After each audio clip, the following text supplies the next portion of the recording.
Chapter 2, Cromer, September 2019. It is an ancient town that stands upon a lofty cliff of mouldering sands. The sea against the cliff doth daily beat, and every tide into the land doth eat. John Taylor, 1622. It's only late September, and already I begin to feel the need to break away from my sedentary life in Cambridge. Like Walter de la Mare, I'm tired, tired of books. And I long to hear the hoarse sea water drive, their billows gainst the shore. Thankfully, a sudden burst of glorious, warm autumnal weather arrives. I consult the train schedules to Cromer, a destination on the East Anglia coast that offers not only the reassurance of some remote familiarity, but also, if I am to believe an 1889 guide, the restoration of true balance to my overtaxed brain. I hurriedly reserve an inexpensive room at a grand Edwardian hotel, high on the cliffs overlooking the sea, and only an 8-minute walk from the fashionable Cromer Pier. After working all day Friday in the university library, off I go to the Cambridge station with a rucksack holding bare essentials and a plastic bag containing my hiking boots. I catch the 5:30 p.m. train to Norwich, and then a local connection to Cromer. As always, there's the anxiety of finding the correct platform and rushing to change trains. A guard reassures me that I have stepped into the right compartment. I have 5 minutes to spare. The service from Norwich to Cromer is slow, dated, and appropriately named the Bittern Line, for it is as modest as its namesake that hides among the reeds in the wetlands through which we will pass. When I board, I join a handful of scattered passengers looking worn from the day they are leaving. All seem to be locals. We stop at unpronounceable places such as Wyndham, go through ordinary localities like Saul House, Hoverton and Wroxham, who lives here and why, and even pass by a neglected station that is by request only. I wonder what privileged person once alighted here. As we sluggishly advance through the Norfolk Broads, I peer through the windows at the darkening landscape and canals, glistening in the sinking sun. Across the aisle from me, a local woman and her young child cease their chatter to look out at the crimson and purple streaks leisurely drifting across the lingering blue in the evening sky. Together, we watch the sinking sun illumine the passing silhouette of trees. The Cromer station is almost at the end of the line. In the lengthening shadows of night, the platform signs become less legible, so I keep a sharp eye out for the stop. It has grown late. People rush off. Nothing is vaguely recognizable.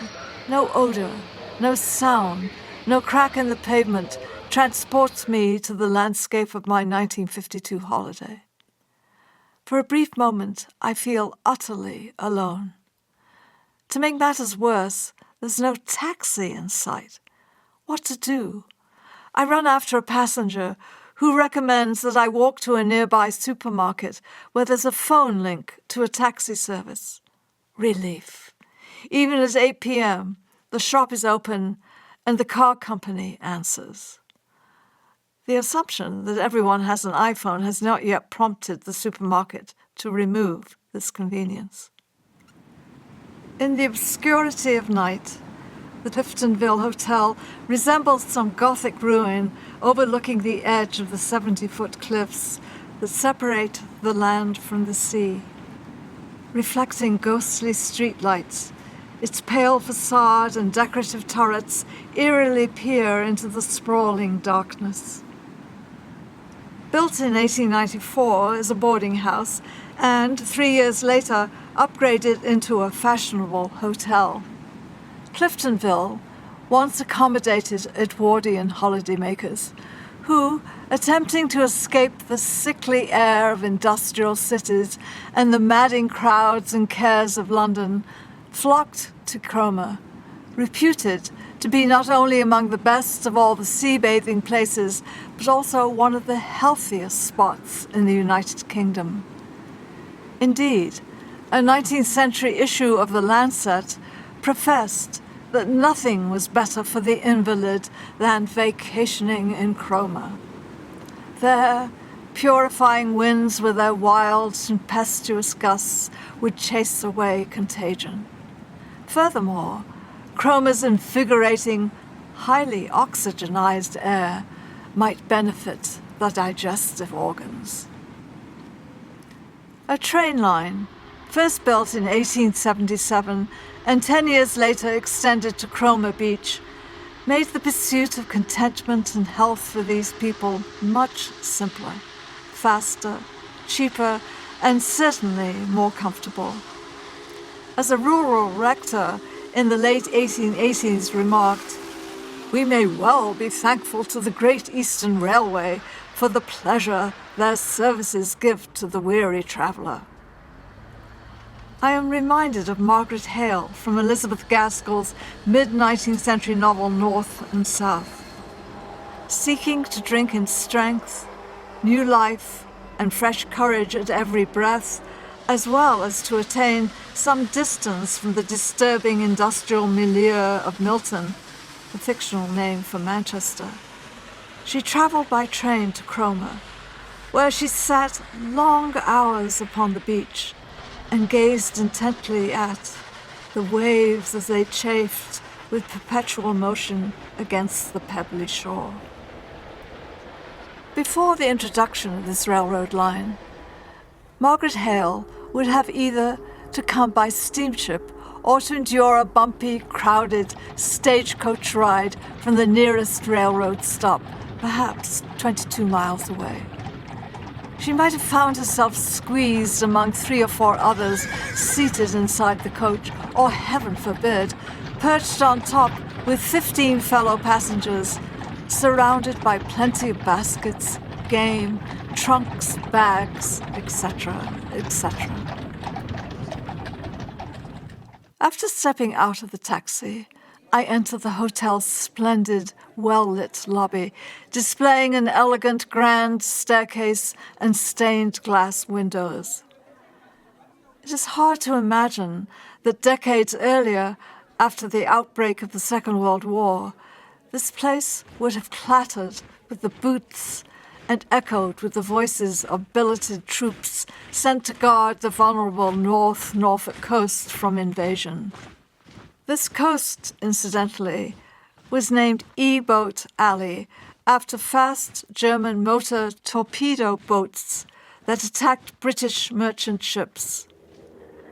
Cromer bears the scars of war, for German planes sometimes dumped their unused bombs on their way back from raiding places like Liverpool. These careless acts took lives and destroyed houses.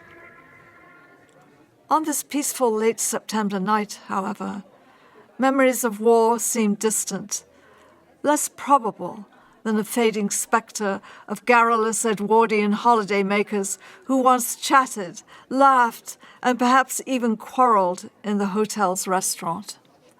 Maybe smoked a cigar while playing billiards in the games room or retired to read the morning newspaper in the library. An employee escorts me to my 4th-floor room. In contrast to the residual grandeur of the hotel's entrance, my accommodation is distinctly understated. It resembles a maid's garret rather than, as advertised, an executive single room. Apparently, what makes my room executive is a terry cloth dressing gown hung in a diminutive wardrobe and a newspaper of my choice, delivered outside my door the following morning.